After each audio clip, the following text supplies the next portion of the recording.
देखिए metric space में next chapter है आपका new spaces from old spaces, जिसको सब स्पेस के नाम से भी जाना जाता है। हेडलाइन डालिए, new spaces from old spaces, जिसको सब स्पेस के नाम से भी जाना जाता है। कल आपका सब स्पेसेस भी ख़त्म हो जाएगा। कल सब स्पेसेस ख़त्म होते ही आपने लगभग 4.5 महीने का कोर्स कवर कर लिया। 4.5 से 5 महीने का कोर्स आपको 15 दिन में बता दिया जाएगा, 15 से 20 दिन में। ठीक है, सबसे पहले तो हम लोग ये जानते हैं कि सब स्पेसेस होता क्या है। सब स्पेसेस ख़त्म होते ही आपका पूरा का पूरा सेक्शन ए ख़त्म हो जाएगा। फिर हम लोग सेक्शन बी पे अप्रोच करेंगे, जिसमें कनेक्टेडनेस, कंटिन्यूटी, इस तरह के चैप्टर्स को अब हम लोग पढ़ेंगे। यहाँ तक सेक्शन ए पूरा ख़त्म। ये आपके लिए बहुत अपॉर्चुनिटी की बात है कि सेक्शन ए का 15 से 20 दिन के अंदर अंदर आपका पूरा रिविजन करा दिया गया है। जब सेक्शन बी में आप अप्रोच करेंगे तो सेक्शन बी में ज़्यादा नहीं, एक कॉम्पैक्टनेस, दूसरा है आपका कंटिन्यूटी। ये 2 चैप्टर्स बहुत इंपॉर्टेंट हैं। कनेक्टेडनेस 100 चैप्टर है, छोटा चैप्टर है, तो उसमें बहुत प्रेशर नहीं आता है। और इस तरीके से आप अगले 10 से 12 दिन में पूरा मैट्रिक स्पेस ख़त्म कर चुके होंगे। देखिए ऐसे बच्चे जो वीडियोस चाहते हैं या जो जुड़ना चाहते हैं जुड़ सकते हैं, क्योंकि आपका पूरा 20 से 22 दिन में अगर आप रेगुलर पढ़ रहे होंगे तो यही आपकी एग्जामिनेशन की प्रिपरेशन कहलाएगी। पूरे के पूरे 1 महीने में आपने 4-4, 5-5 घंटा पढ़ करके वीडियोस देख के अपनी एग्जामिनेशन की प्रिपरेशन कंप्लीट कर ली। ये बहुत बड़ी अपॉर्चुनिटी है। फिर आप इस ग्रुप से ऐड रहेंगे तो जब तक आपका एग्जामिनेशन नहीं होता है, इस पर लिंक रहेंगे, आप उन लिंक्स को देख सकते हैं, रिवीजन कर सकते हैं और अपना पूरा एग्जामिनेशन की तैयारी कर सकते हैं। ठीक है, चलिए अब हम लोग अपने टॉपिक पे आते हैं। पहला टॉपिक है आपका सब स्पेस। सब स्पेसेस के बारे में समझा जाए कि क्या होता है सब स्पेसेस। इससे आपका 6 नंबर का क्वेश्चन आता है। ठीक है, सब स्पेसेस, जैसा कि नाम है, सब का मतलब होता है सबसेट और स्पेसेस का मतलब होता है जो खुद में मैट्रिक स्पेस बनाए। ऐसा सबसेट जो खुद में मैट्रिक स्पेस बनाता है उसको हम लोग सब स्पेसेस कहते हैं। मान ले रहे हैं x, d हमारा कोई मैट्रिक स्पेस है। x, d हमारा मैट्रिक स्पेस है। इस मैट्रिक स्पेस में हमने एक सबसेट ले लिया y। y is non empty subset of x, subset of x, y हमने ले लिया। जाहिर सी बात है जो y के पॉइंट्स होंगे वो ऑब्वियसली x के पॉइंट्स होंगे। अगर x, x डैश हमने y में लिया, चूँकि y सबसेट है x का, इसका मतलब x, x डैश x में भी पाया जाएगा। कहते क्या है, अगर इन दोनों पॉइंट्स की distance with respect to metric of y बराबर हो जाए with respect to distance of x, तो इस केस में हम लोग y को x का सब स्पेस कहते हैं। क्या कहें, x, d कोई मैट्रिक स्पेस है। मैट्रिक स्पेस है मतलब ये d उन चारों प्रॉपर्टी को सेटिस्फाई करता है। Non negative condition, null condition, symmetric property, triangular inequality. अब हमने x का एक नॉन एम्प्टी सबसेट लिया, नॉन एम्प्टी सबसेट लिया x का, दैट इज y। फिर हमने y में 2 पॉइंट्स कंसीडर किए, x, x डैश। ये जो y के पॉइंट्स हैं ये x के भी पॉइंट्स होंगे। ये ऑब्वियस ट्रू है क्योंकि y x का सबसेट है। x और x डैश की दूरी with respect to y metric निकाला, x और x डैश की distance with respect to metric of x निकाला। अगर ये दोनों बराबर हो जाए, for every x, x dash belongs to y, तो इस केस में हम लोग कहते हैं कि y, d dash x, d का सब स्पेस कहलाता है। सब स्पेस का मतलब ऐसा सबसेट जो खुद में मैट्रिक स्पेस फॉर्म करने लगे। अब आप कहेंगे कि मैम खुद से मैट्रिक स्पेस दिखाना, तो चलिए हम फिर से वो चारों प्रॉपर्टीज़ को दिखाते हैं। अगर फिर से आप वो चारों प्रॉपर्टीज़ को दिखाओगे तो क्या फ़ायदा फिर कोई नई चीज़ सीखने का। इसलिए हमने आपसे कहा कि ज़्यादा परेशान मत होइए, उन 4 प्रॉपर्टीज़ को मत दिखाइए, बस आप इतना दिखा दीजिए कि y के हर एक एलिमेंट के लिए dy और d की डिस्टेंस बराबर हो रही है, तो ये अपने आप y comma D dash x comma d का मेट्रिक स्पेस बन जाएगा। आप उन 4 प्रॉपर्टी को प्रूफ करते, हमने आपको एक प्रॉपर्टी में ही बता दिया कि आप केवल इस प्रॉपर्टी को दिखा दीजिए, तब भी y comma D dash x comma d का सब स्पेस फॉर्म करेगा। तो सब स्पेस की डेफिनेशन सबसेट जो मेट्रिक स्पेस बनाए।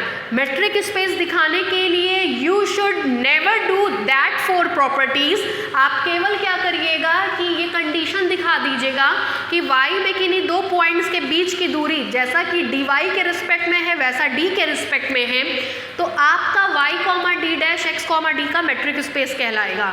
सबसे पहले let x comma d be a metric space and y be a non empty subset of x, then the subset y with respect to induced metric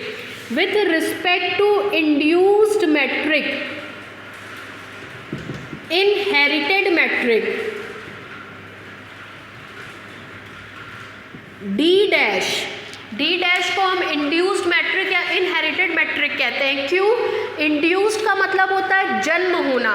ये matric actually D dash से ही निकलती है, D की help से ही हम D dash को बनाते हैं। That's why we call d dash as induced metric और इनहेरिटेड मैट्रिक या रिलेटिव मैट्रिक भी कहते हैं। क्या कहा हमने आपको? सबसे पहले तो डी डैश को इंड्यूस्ड क्यों कहेंगे, इनहेरिटेड क्यों कहेंगे, रिलेटिव क्यों कहेंगे? क्योंकि डी डैश डी से ही निकल करके बनती है। That's why D dash is called relative metric, induced metric और इनहेरिटेड मैट्रिक। हमने कहा सबसे पहले एक्स कॉमा डी कोई मैट्रिक स्पेस लेंगे, वाई उसका कोई नॉन एम्प्टी सबसेट लेंगे। अगर y induced metric, inherited metric और relative metric d dash such that y cross y2 r के रिस्पेक्ट में इस प्रॉपर्टी को सेटिस्फाई कर गया, तो इस केस में हम लोग y कॉमा डी डैश को metric space x comma d का सब स्पेस कहते हैं। सब स्पेस मतलब subset that forms metric space with respect to induced metric. Subset that forms metric space with respect to induced metric d dash. तो subspace के लिए क्या करिएगा? सबसे पहले metric space x comma d लीजिएगा, x का एक नॉन एम्प्टी सबसेट लीजिएगा, d की एक इंड्यूस्ड मैट्रिक d डैश लीजिएगा जो इस तरह की कंडीशन को सेटिस्फाई कर जाए। अगर ये प्रॉपर्टी सेटिस्फाई हो गई तो इस केस में हम लोग y कॉमा डी डैश को metric space x comma d का सब स्पेस कहते हैं। फॉर एग्जाम्पल हम आपको 2 एग्जाम्पल करके दिखाएंगे। एक में ये इंड्यूस्ड, एक में ये मेट्रिक स्पेस सब स्पेस बनाएगा, एक में सब स्पेस नहीं बनाएगा। ज़रा सा मेरी बात को ध्यान दीजिएगा। सब स्पेस बनने के लिए 2 अति आवश्यक प्रॉपर्टी। पहली प्रॉपर्टी कि y हमेशा x का सबसेट होना चाहिए। दूसरी प्रॉपर्टी d डैश d की हेल्प से बनी होनी चाहिए। Next property d dash d के बराबर होना चाहिए। अगर ये 3 प्रॉपर्टी में से कोई भी एक प्रॉपर्टी डगमगाती है, मतलब नहीं ली जाती है, तो उस केस में वो सब स्पेस नहीं बनाता है। एक एग्जाम्पल हम आपको ऐसा दिखाएंगे जिसमें ये 3 प्रॉपर्टी होल्ड होगी और वो सब स्पेस बना रहा होगा। एक प्रॉपर्टी हम आपको ऐसे दिखाएंगे जिसमें ये कंडीशन होल्ड नहीं हो रही होगी, तो वो सब स्पेस नहीं बना रहा होगा। चलिए बारी बारी से दिखाते हैं। मिटा दे भाई। देखिए पहला एग्जाम्पल, यहाँ ध्यान दीजिएगा। पहले एग्जाम्पल में हम मान रहे हैं let r comma d be a usual metric space,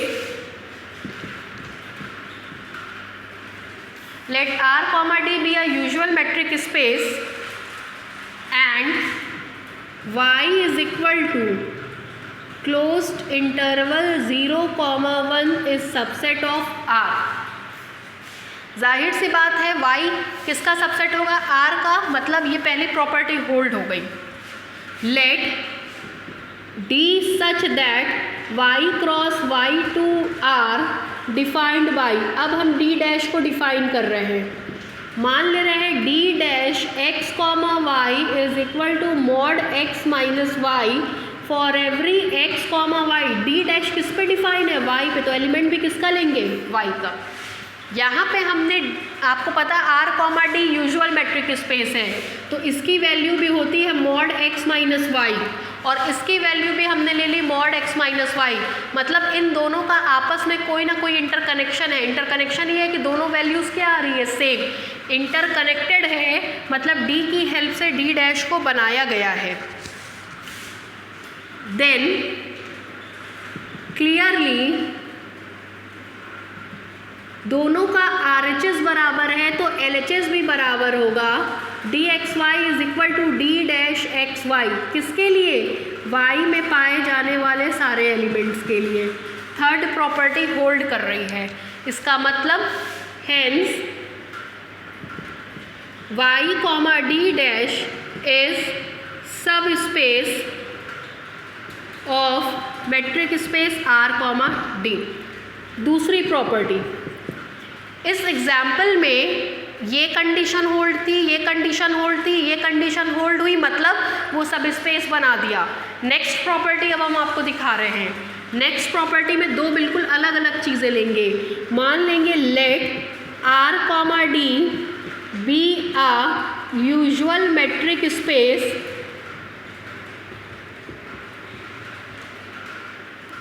and y is equal to semi closed 0 semi closed half is subset of R. Let d dash ऐसे लिख रहे हैं, d dash such that y cross y2 are defined as d dash x y की value 1 ले रहे हैं और 0 ले रहे हैं। 1 तब मिलती है जब x does not equal to y, 0 तब मिलती है जब x is equal to Y.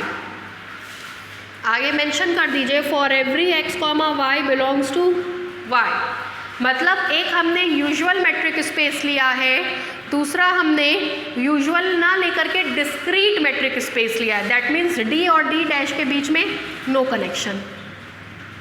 एक एकदम कंप्यूटर की भाषा को समझता है और एक एकदम दैनिक जीवन की भाषा को समझता है, मतलब डी और डी डैश में कोई कनेक्शन नहीं है। अब हम आपको दिखाने चल रहे हैं कि अगर डी और डी डैश में कोई कनेक्शन ना हो तो इस केस में दोनों मैट्रिसेस आपस में बराबर नहीं होती हैं। मतलब बराबर नहीं होती हैं, दैट मीन्स सब स्पेस नहीं बनाती हैं। ये बात अब हम आपको दिखाने चल रहे हैं, देखिएगा। नाउ लेट y में दो पॉइंट्स लीजिए, x इज इक्वल टू, एक पॉइंट हम 0 ले रहे हैं belongs to y, and y is equal to एक पॉइंट 1/2 ले रहे हैं बिलोंग्स टू y। देन अब दोनों की डिस्टेंस निकाल करके चेक करिए क्या दोनों बराबर आ रही हैं। D x Y is equal to D, X की वैल्यू है 0, y की वैल्यू है 1/2। D x Y usual metric spaces की वैल्यू होती है mod X minus Y, 0 minus half is equal to minus half, mod से वैल्यू निकल करके पॉजिटिव, दैट इज हाफ, मतलब D x Y is equal to half for every x comma Y have this such value. And D dash x comma Y निकालेंगे तो मिलेगा D dash 0 comma half, 0 और half आपस में equal नहीं है, इसलिए इसकी वैल्यू कितनी आएगी 1, that is D dash x comma Y is equal to 1। अब आप देख सकते हैं clearly D x Y D dash x Y के बराबर नहीं हो रहा है किसी एक पॉइंट के लिए। जब बराबर नहीं होगा, this implies that y comma D dash is not subspace of metric space x comma d, of metric space x comma d. y comma D dash metric space x comma d का सब space नहीं बना रहा है। कैसे किया आपने, इसमें दिखा दिया d और d डैश के बीच में कोई कनेक्शन नहीं है। अगर d और d डैश के बीच में कोई कनेक्शन नहीं होगा, that means d dash induced नहीं है। इंड्यूस्ड नाम ही इसलिए दिया गया है कि अगर सब स्पेस बनाना है तो d डैश की उत्पत्ति d से होनी चाहिए। अगर d डैश d से उत्पन्न नहीं हुआ है, in such a case that is not the induced metric, and in such case the given metric will not be form the subspace of a given metric space. इसलिए ये 3 condition का होना बहुत ज़रूरी है। अगर आप कहीं ये चीज़ वॉच कर रहे हो कि ये इंड्यूस्ड नहीं लग रही है, बिल्कुल अलग बात कर रही है, तो उस केस में वो सब स्पेस नहीं फॉर्म करेगा। तो ये चीज़ आपको देखने से लग जाती है कि ये इंड्यूस्ड है या नहीं, क्योंकि कुछ सिलेबस के बाहर तो होगा नहीं। अभी तक आपने जितने भी मेट्रिक स्पेसेस पढ़ी, सबसे पहले आप 1D में पढ़े हैं, 1D के बाद 2D पढ़ा है, 2D के बाद 3D पढ़ा है, उसके बाद ND पढ़ा है, उसके बाद इनफाइनाइट D पढ़ा है। तो ये सब में से ही कोई ना कोई मेट्रिक ली जाएगी, तो वो आपको अंदाज़ा लग जाएगा कि इन दोनों के बीच में कोई कनेक्शन है या नहीं। कनेक्शन होगा तब तो वो आपका सब स्पेस फॉर्म करेगा, कनेक्शन नहीं होगा तो सब स्पेस फॉर्म नहीं करेगा। ये आपका बेसिक लेक्चर हो गया सब स्पेस को लेकर के। जब भी आपसे सब स्पेस की बात की जाए, you must have to take a metric space X, D, a non-empty subset Y, induced metric D dash such that Y cross Y to R, and if this property holds for any 2 elements of Y, then the metric space is called subspace of a given metric space। ठीक है, इतना note down करना तो कर लीजिए।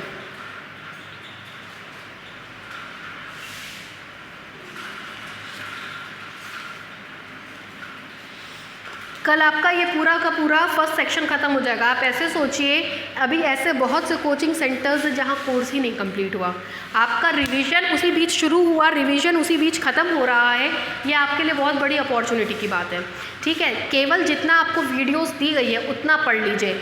एक दिन में हमको लगता है 4 से 5 घंटे से ज़्यादा वीडियोस तो आपको मिलता नहीं है। अगर आप एग्जामिनेशन के लिए प्रिपरेशन कर रहे हो तो 5 घंटा तो कम से कम पढ़ोगे ही यार, उतना पढ़ लीजिए तो आपको आपका एग्जामिनेशंस के लायक सब चीज़ मिल जाएगा। नेक्स्ट मंडे से अब हम लोग मैकेनिक्स भी स्टार्ट कर देंगे। मंडे से मैकेनिक्स भी आपका स्टार्ट हो जाएगा। मैकेनिक्स, DG, मेट्रिक स्पेस, ये 3 पेपर एक साथ चलेंगे।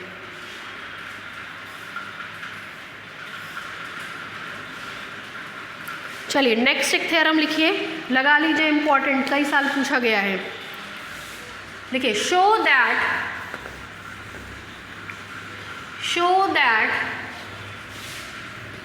a subset of Y,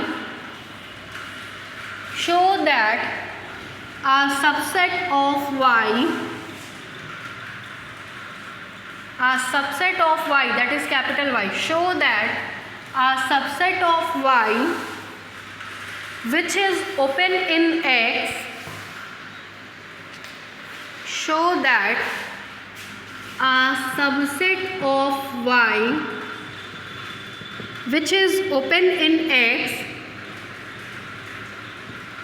which is open in X, is also open in Y. However, the converse is not true। Important, कई बार पूछा गया है ये। Show that a subset of Y which is open in X is also open in Y, however the converse is not true। ज़्यादातर इसका यही part पूछा जाता है। क्या कह रहा है आपसे, देखिए, मान लीजिए X, D कोई मेट्रिक स्पेस है, Y, D डैश इसका कोई सब स्पेस है। कह रहा है Y का कोई सबसेट लीजिए, Y का हमने कोई सबसेट ले लिया A, which is open in X is also open in Y। अगर ये ओपन इन X होगा तो ओपन इन Y होगा, बट अगर ये ओपन इन Y होगा तो ऐसा कतई ज़रूरी नहीं है कि ये ओपन इन X हो। ये आपका थ्योरम है। अब इसमें हम लोग को अपने दिमाग से X, D चूज़ करना होता है, Y, D डैश चूज़ करना होता है, फिर ए चूज़ करना होता है इस तरीके से कि वो वाई में ओपन हो, बट आपको फर्दर देन दिखाना होता है कि वो एक्स में ओपन नहीं होगा। ये एग्जाम्पल आपको खुद से चूज़ करना होता है। देखिए, इसकी जगह हम चूज़ करते हैं R, D usual metric space. इसकी जगह हम चूज़ करते हैं y की जगह क्लोज्ड इंटरवल 0,1 और d डैश की जगह वही d डैश मतलब usual metric. That means let x, d is equal to R, D be the usual metric space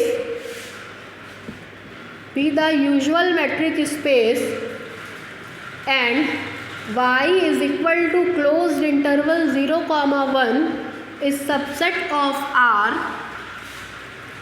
such that a metric D dash is such that y cross y to R defined by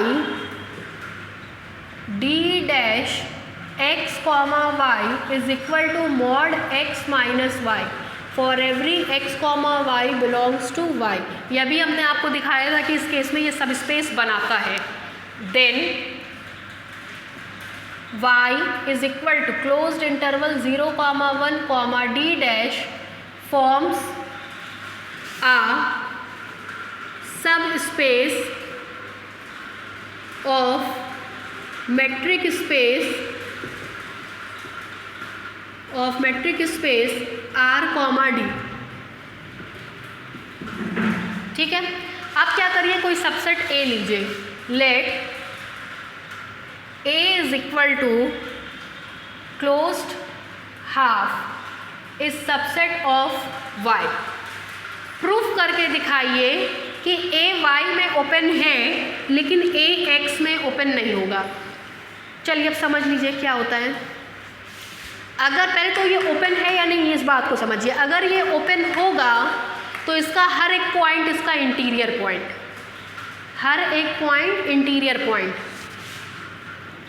ये तो इस set में है ही नहीं क्योंकि यहाँ पे open interval लगा है, तो इसकी तो हम बात करेंगे ही नहीं, इसको हमने बाहर निकाल दिया। इसके पहले के जितने पॉइंट्स होंगे वो इंटीरियर होंगे। इंटीरियर का मतलब होता है अंदर के पॉइंट्स। किसी कमरे के अंदर के पॉइंट्स को हमेशा इंटीरियर पॉइंट बनाते ही हैं। चेक किसको करते हैं? बाउंड्री पॉइंट्स को। क्योंकि ये ओपन इंटरवल है तो इसका मतलब हम लोग इसको कंसीडर नहीं करेंगे। इसको कंसीडर नहीं करेंगे तो इस पर हम लोग डिस्कशन भी नहीं करेंगे। इसके अंदर का जो पॉइंट होगा वो इंटीरियर पॉइंट होगा। बात आती है ज़ीरो की। ज़ीरो पे क्लोज्ड इंटरवल है। क्लोज्ड इंटरवल मतलब हम ज़ीरो को कंसीडर करेंगे। अगर ज़ीरो पॉइंट इंटीरियर पॉइंट बन गया तो ये सेट ओपन होगा, ज़ीरो इंटीरियर नहीं बना तो ये सेट ओपन नहीं होगा, क्योंकि इस सेट में ज़ीरो और 1/2 के बीच के पॉइंट्स है। देखिए इस सेट में ज़ीरो और 1/2 के बीच के पॉइंट्स है, मतलब ये ओपन है तो इसको कंसीडर नहीं कर रहे हैं। यहाँ से शुरुआत होगी, यहाँ से यहाँ तक के सारे पॉइंट्स इसमें हैं, तो अंदर के तो सारे पॉइंट इंटीरियर पॉइंट होते ही हैं। हम चेक केवल इसको और इसको करते हैं। चूँकि ये इंटरवल ओपन इंटरवल है, इसका मतलब इस टर्म को कंसीडर नहीं किया जा रहा है, इसलिए ये इंटीरियर है या नहीं हम इसको चेक नहीं करेंगे। बच गया केवल और केवल ज़ीरो।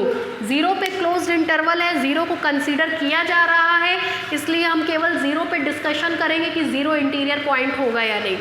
अगर ये इंटीरियर पॉइंट होगा तो इसको सेंटर और एप्साइलन को रेडियस मान करके खींचा गया ओपन स्पेयर इसी सेट ए में कंटेन करेगा। एक बार ये ओपन स्पेयर आप x के रिस्पेक्ट में निकालिए, एक बार ये ओपन स्पेयर आप y के रिस्पेक्ट में निकालिए।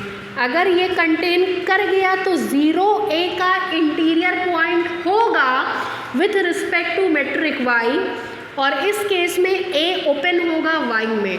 अगर ये इसमें कंटेन कर गया with respect to matrix x तो ज़ीरो ए का इंटीरियर पॉइंट होगा with respect to metric x और a ओपन सेट होगा x का। ये इतनी सी बात अब आपको अपने जहन में लानी होगी, अपने यूज टू में लानी होगी। यहाँ पे दो सब स्पेस है x और y, तो हम लोग डिस्कशन भी किसके किसके रिस्पेक्ट में करेंगे? x और y के। चलिए चेक किया कर जाए। Now we have to only check whether 0 is interior point of capital A with respect to metric of x with respect to metric D and D dash or not। इसके लिए एक radius मानिए, let epsilon greater than 0 be given.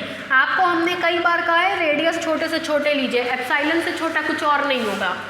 Then चलिए check कराइए, open sphere with respect to X, 0 centre epsilon radius.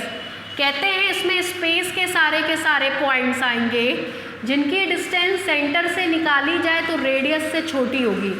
X के respect में था इसलिए मेट्रिक डी लिया है, और तो और x की जगह r ले रहे हैं। This implies S X 0 epsilon x belongs to r mod x minus 0 less than epsilon. This implies S X 0 epsilon is equal to x belongs to r। इसका मतलब होता है minus epsilon less than x less than epsilon. This implies S X 0 epsilon, mod हटता है तो plus minus आता है, ऐसे रेंज होता है। x बिलोंग्स टू r, आपने पढ़ा यूजुअल मेट्रिक स्पेस में ओपन स्पेयर ओपन इंटरवल के फॉर्म में होता है, minus epsilon epsilon. This implies that S X 0 epsilon, कई बार आपने बताया x इसमें भी है x इसमें भी है, दोनों का इंटरसेक्शन ले लीजिए। इंटरसेक्शन लेने पर जाहिर सी बात है छोटा वाला मिलेगा। S X 0 epsilon is equal to minus epsilon epsilon. अब देखिए क्लोज्ड 0 ओपन हाफ, ये आपका A है, ठीक। हम लोग को इसकी वैल्यू मिली है minus epsilon epsilon, minus epsilon epsilon. क्या माइनस एप्साइलन एप्साइलन पूरी तरह से कंटेन कर रहा है इसके अंदर? मेरे हिसाब से इतना पोर्शन कंटेन नहीं कर रहा है। अगर इस इंटरवल को आप देखें तो इस इंटरवल A में या इस सेट A में ये पूरा का पूरा कंटेन नहीं कर रहा है, इतना हिस्सा बाहर है, मतलब ये कंटेन नहीं कर रहा है A में, इतना हिस्सा बाहर है। This implies S X 0 epsilon does not contained in A। अगर ये कंटेन नहीं करेगा तो 0 is not the interior point of A with respect to metric D। Metric D के रिस्पेक्ट में ये इंटीरियर पॉइंट नहीं बनाया। अगर ये इंटीरियर पॉइंट नहीं होगा इसका मतलब इसका सारे पॉइंट इंटीरियर पॉइंट नहीं है, मतलब वो सेट आपका ओपन सेट नहीं होगा। This implies A is not open in metric space x, d या r, d। हमने दिखा दिया कि वो x में ओपन नहीं है। क्या वो y में ओपन है? अब हम इस बात को देखने चल रहे हैं, y में ओपन है या नहीं ये चेक करने के लिए मेट्रिक y के रिस्पेक्ट में हम इसका इंटीरियर पॉइंट चेक करेंगे। Again S Y 0 epsilon is equal to collection of all those point of space whose distance from center A is less than epsilon. This implies sy 0 epsilon is equal to x belongs to y की value है closed interval 0, 1, ये निकालेंगे तो mod x minus 0 less than epsilon. This implies S Y 0 epsilon is equal to x belongs to close interval 0, 1, ये value पहले की तरह minus epsilon less than x is less than epsilon आएगी।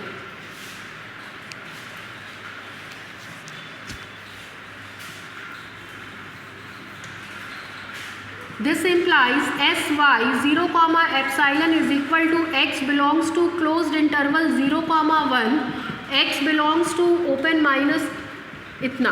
This implies S Y 0 comma epsilon closed interval 0 comma 1, ये बहुत important point है, इसको ध्यान रखिएगा, माइनस एप्साइलन कॉमा एप्साइलन.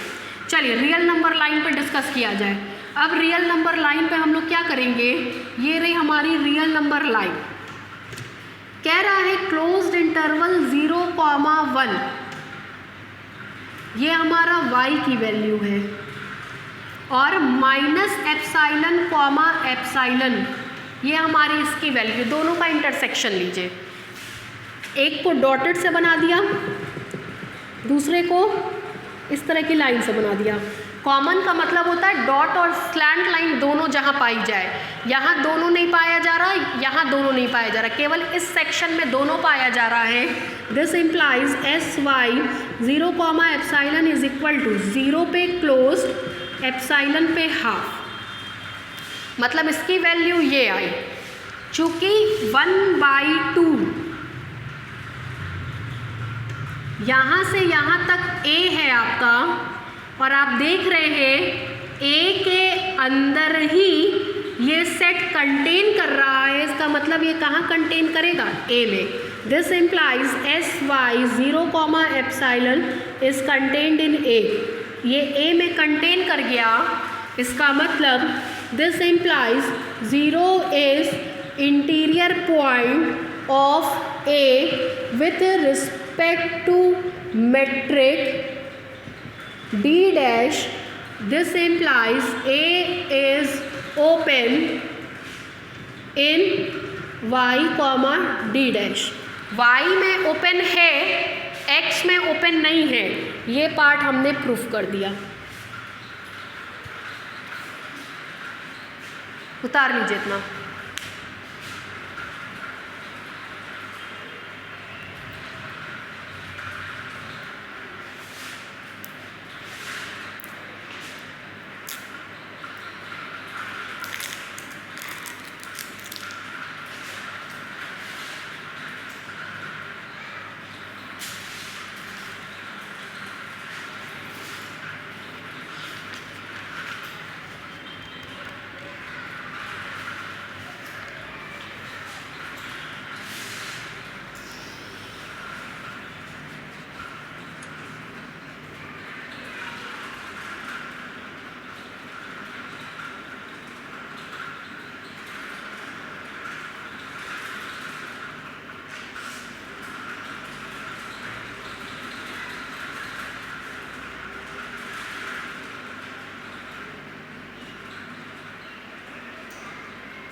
नीचे से लिखिए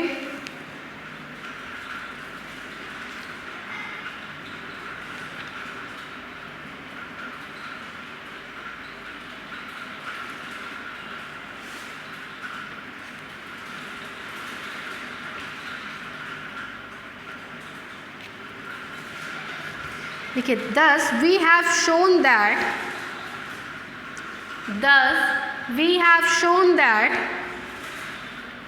a subset of y which is open in y, thus we have shown that a subset of y which is open in y may not be open in x.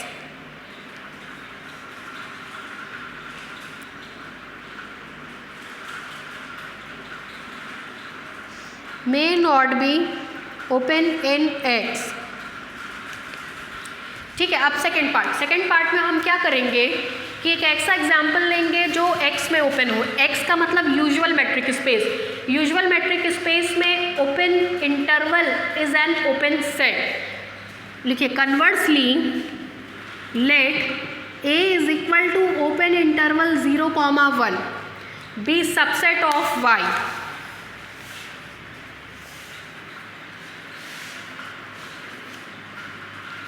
conversely let A is equal to open interval 0, 1 be subset of Y, then clearly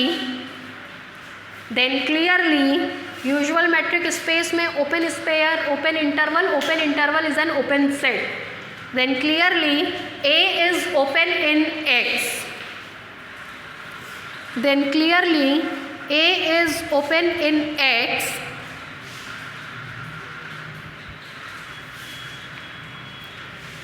and hence it is also open in Y, and hence it is also open in Y.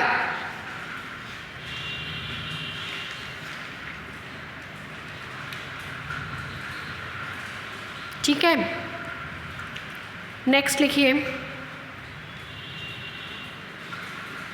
एक डालिए remark, बहुत important remark है। Remark,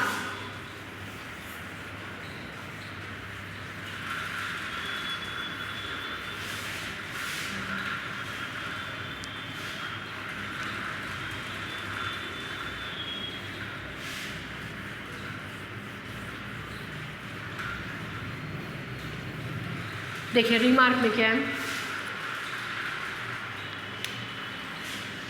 मान लीजिए ये x, d कोई metric space है, y, d dash उसका सब स्पेस है। x में पाया जाने वाला कोई पॉइंट है, अगर हम x को सेंटर मान करके r रेडियस का ओपन स्पेयर d के रिस्पेक्ट में बनाएं और x को सेंटर मान करके r रेडियस का ओपन स्पेयर d डैश के रिस्पेक्ट में बनाएं, तो कहते हैं कि x वाला ओपन स्पेयर y वाले ओपन स्पेयर के बराबर होगा तब जब x वाले में y से इंटरसेक्शन लेंगे। x वाला ओपन स्पेयर y वाले ओपन स्पेयर के बराबर होगा तब जबकि x वाले में हम लोग y से इंटरसेक्शन लेंगे, और ये प्रॉपर्टी बहुत आगे तक चलती है। सेम यही प्रॉपर्टी ओपन सेट के लिए आती है, क्लोज सेट्स के लिए आती है, नेबरहुड्स के लिए आती है, बेसिस के लिए आती है, इसलिए आपको इस प्रॉपर्टी को याद करना बहुत ज़रूरी है।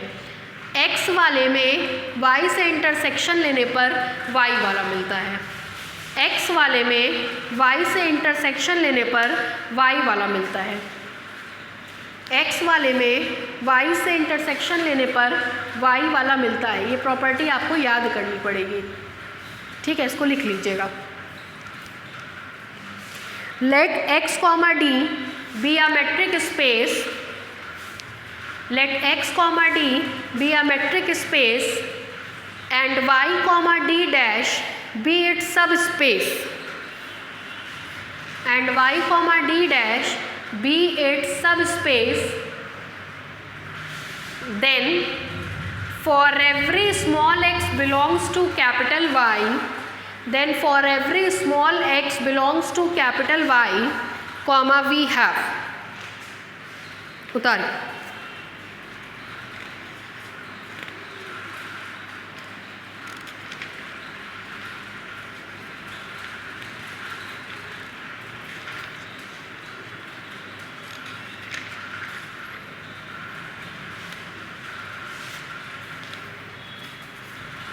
Next theorem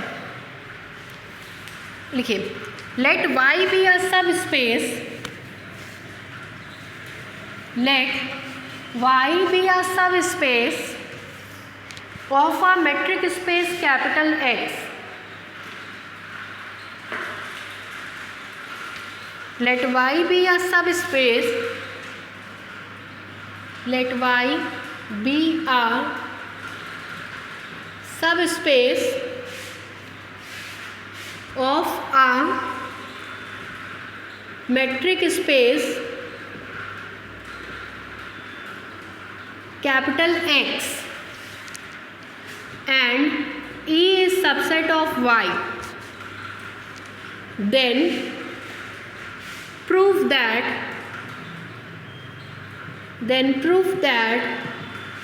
E is open set, E is open set in Y if and only if there exists an open set G in X such that E is equal to Y intersection G.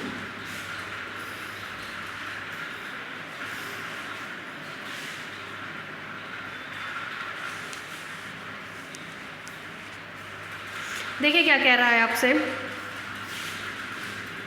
इस तरीके के जो theorem होते हैं उसमें आपके लिए gift होता है। गिफ्ट का मतलब एक फ्री कंडीशन होती है। तो इसमें हमको क्या क्या ढूंढना होता है, क्या दिया है, क्या प्रूफ करना है और फ्री कंडीशन। इस पूरे चैप्टर में जितने भी थ्योरम्स होंगे इसमें 3 बात आपको ढूंढनी है। What is given thing, what we have to proof and what is the gift for you, कि आपके लिए क्या गिफ्ट मिला है। ठीक है, देखिए कह रहा है x, d कोई मैट्रिक स्पेस है, y, d डैश उसका सब स्पेस है। कह रहा है E is subset of y, E y का सबसेट है। कह रहा है E is open in Y, E is open in Y if there exists an open set G in X। ये एग्जिस्ट करता है, ऑलरेडी एग्जिस्ट करता है, इसके लिए हमको कुछ करना नहीं है। जो इस कंडीशन को क्या करे, सेटिस्फाई करे। E is equal to Y intersection G। अगर E को Y में ओपन मानेंगे तो ये कंडीशन दिखाएंगे, अगर ये कंडीशन मानेंगे तो E को Y में ओपन दिखाएंगे। ये तो हमारा हो गया क्या दिया है, क्या प्रूफ करना है, क्या दिया है, क्या प्रूफ करना है। G is any open set in X, ये हमारा गिफ्ट है। चाहे ऊपर से नीचे प्रूफ करें, चाहे नीचे से ऊपर, हर बार हम ये मान करके चलेंगे कि G एक ओपन सेट है X में। देखिए X वाले का इंटरसेक्शन Y से लेने पर E मिलेगा। X वाले का इंटरसेक्शन मतलब G का इंटरसेक्शन Y से लेने पर E मिलेगा। X वाला Y के बराबर तब होगा जब X वाले में Y से इंटरसेक्शन ले। X वाला Y के बराबर तब होगा जबकि X वाले में किससे इंटरसेक्शन ले, Y से इंटरसेक्शन ले। जो अभी हमने आपको बताया ठीक उसी के ऊपर लग रहा है। X वाले ओपन स्पेयर Y वाले ओपन स्पेयर के बराबर होगा अगर X वाले ओपन स्पेयर में Y से इंटरसेक्शन ले लें। ठीक है, चलिए डालिए प्रूफ। देखिए सबसे पहले हम मान लेंगे कि y, d dash be are subspace of metric space x, d and E is open in Y, E Y में ओपन है। तो हमको क्या दिखाना है, to show E is equal to Y intersection G, ये हमको दिखाना है। ठीक है,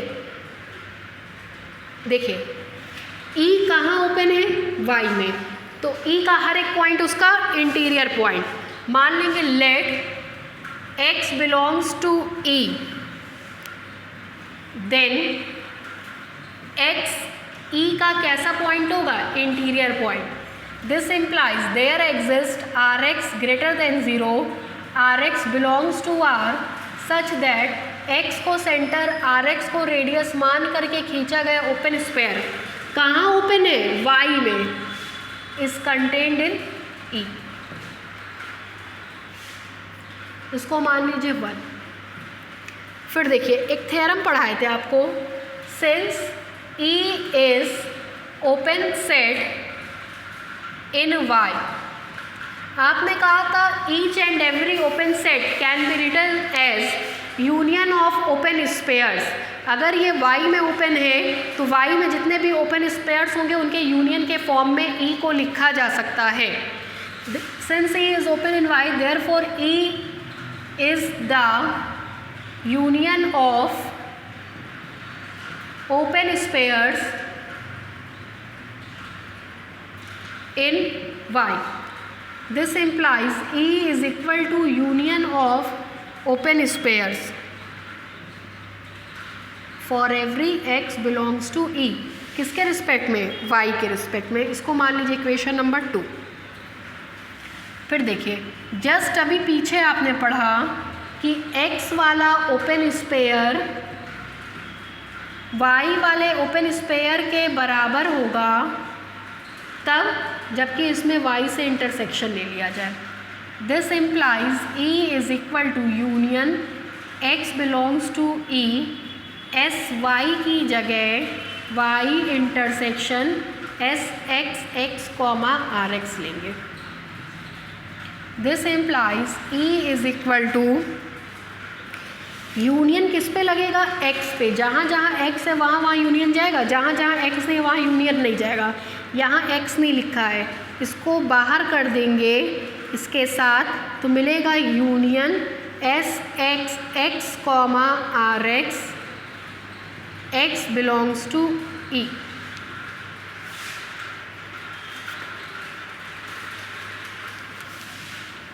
फिर देखिए, कह रहा है G is open set in X, since G is open set in X, this implies G को भी यूनियन ऑफ ओपन स्पेयर्स के फॉर्म में लिखा जाएगा बशर्ते वो X के रिस्पेक्ट में होगा। उठा के यहाँ रख दीजिए 3 में। This implies E is equal to इसकी जगह G, Y इंटरसेक्शन G। एक पार्ट से एक पार्ट हमने दिखा दिया। अब कन्वर्स पार्ट देखिए। Conversely let G be any open set in X such that E is equal to Y intersection G। तो हमको दिखाना क्या है? To show E is open set in Y। E Y में कैसा होगा? ओपन सेट होगा।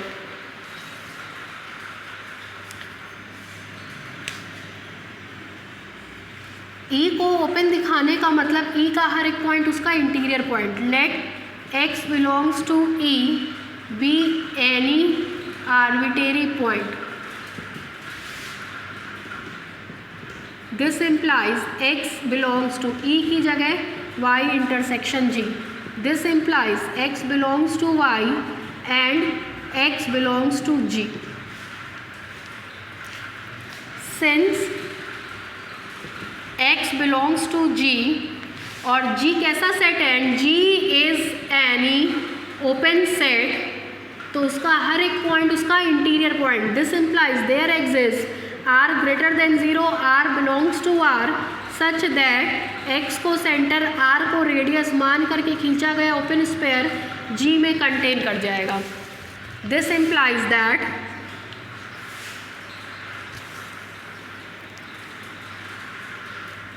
चूँकि X Y में भी है, X Y में भी है, तो दोनों तरफ Y से इंटरसेक्शन ले लीजिए। ये X के रिस्पेक्ट में is contained in Y intersection G। This implies इसका मतलब होता है S Y X comma R is contained in Y intersection G की जगह E। This implies X is an interior point of E with respect to metric Y. This implies that E is an open set in Y.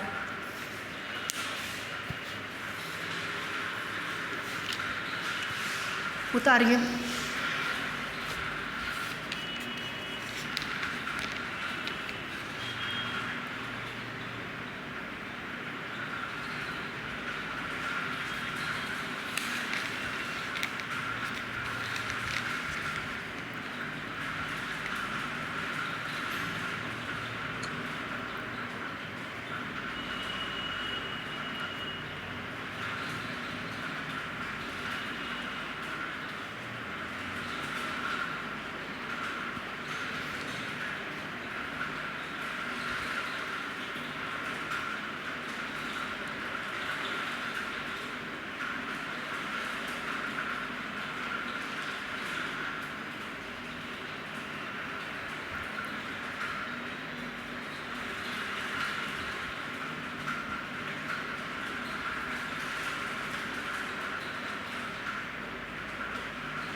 Next लिखिए,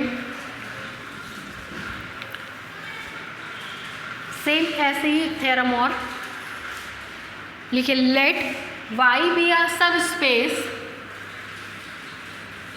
let y be a subspace of a metric space x comma d.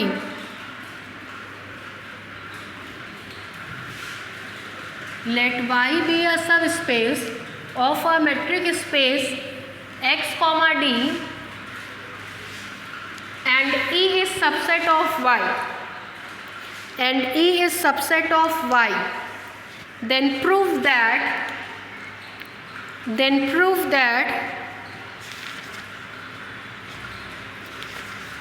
E is closed set in y. E is closed set in y if there exists a closed set f in x such that E is equal to y intersection f. x वाले में x वाला y वाले के बराबर तब होगा जबकि x वाले में y से इंटरसेक्शन लिया जाए। बिल्कुल पहले जैसा थ्योरम है, सबसे पहले आप मान लेंगे E is closed in y,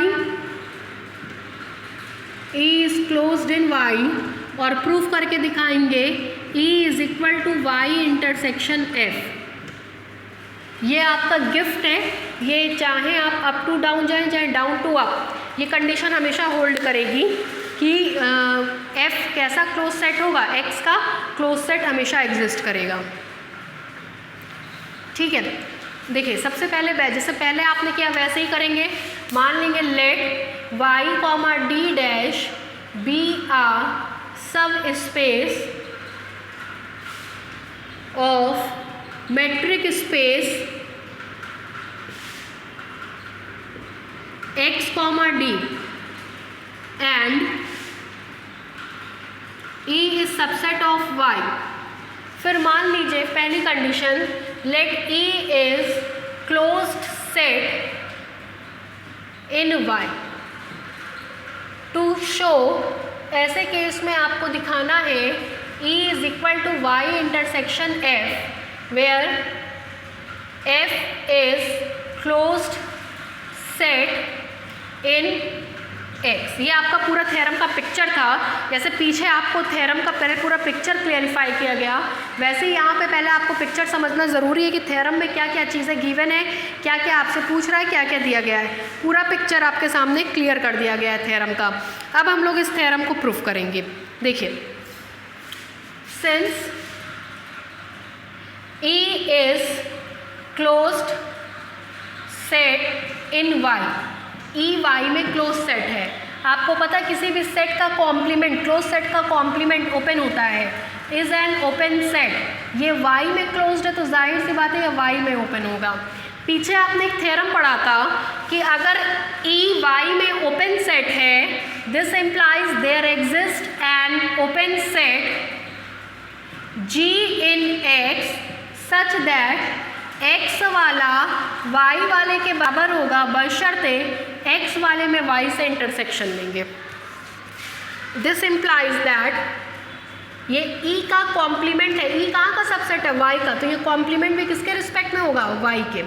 this implies that इसका फिर कॉम्प्लीमेंट ले लीजिए, Y इंटरसेक्शन G का कॉम्प्लीमेंट किसके रिस्पेक्ट में, Y के रिस्पेक्ट में। कॉम्प्लीमेंट से कॉम्प्लीमेंट कटेगा, E आएगा। ये नीचे Y लिखने का केवल इतना मतलब मेरा ये है कि Y से कॉम्प्लीमेंट ले रहे हैं। Y से कॉम्प्लीमेंट का मतलब अगर E का कॉम्प्लीमेंट Y के रिस्पेक्ट में लेंगे तो Y माइनस E मिलेगा, ये मतलब है मेरा। यहाँ पे डी मॉर्गन्स लॉ लगाएंगे तो Y का complement with respect to Y union G का complement with respect to Y। This implies E is equal to Y का Y से कॉम्प्लीमेंट फाई के बराबर यूनियन ये G कॉम्प्लीमेंट Y। आपको पता है ऐसा करने पर केवल बड़ा वाला मिलता है तो G कॉम्प्लीमेंट मिल जाएगा। G complement with respect to Y का मतलब Y minus G। This implies E is equal to, एक थ्योरम होता है y minus G if and only if y intersection g complement, इसको लिखेंगे तो मिलेगा y इंटरसेक्शन g कॉम्प्लीमेंट। फिर देखिए, since g is an open set, कहाँ g ओपन सेट है? In x, this implies g complement is a closed set in x. This implies g complement is equal to f say is a closed set in x. हमने ये अपने पास से मान लिया।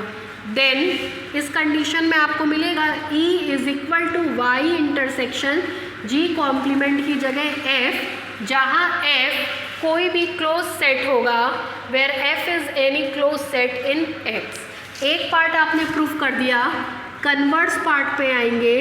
Converse part में मान लेंगे let f be any free condition closed set in x such that E is equal to Y intersection f। आपको दिखाना क्या है? टू शो, आपको प्रूफ करना है to show E is closed set in y, ये आपको प्रूफ करना है। ठीक है, देखिए कैसे करेंगे। Since E is equal to Y intersection f, for every E is subset of y, this implies, इसका कॉम्प्लीमेंट लेंगे E complement with respect to y intersection f का complement with respect to y, this implies E complement with respect to y का complement with respect to y union f का complement with respect to y, this implies E का complement with respect to y का y से complement phi के बराबर union f का complement y के बराबर। दिस इम्प्लाइज E का कॉम्प्लीमेंट y, ये बड़ा सेट है, f का complement with respect to y। f complement with respect to y मतलब y minus f। This implies that E complement with respect to y, इसको लिख सकते हैं y इंटरसेक्शन f कॉम्प्लीमेंट। फिर देखिए, since f is a closed set in x, this implies f complement is an open set in x। x में open set का y से intersection लेने पर y में ओपन सेट मिलता है पीछे वाले थ्योरम से। This implies E complement with respect to y is an open set in y। फिर इसका कॉम्प्लीमेंट लेंगे तो क्लोज्ड होगा, E is closed set in y। ये आपका थ्योरम है जिसको पहले वाले थ्योरम की हेल्प से सॉल्व किया गया है, मतलब क्लोज्ड प्रॉपर्टी को with the help of open property के बिहाफ में सॉल्व किया गया है। नोट डाउन कर लीजिए।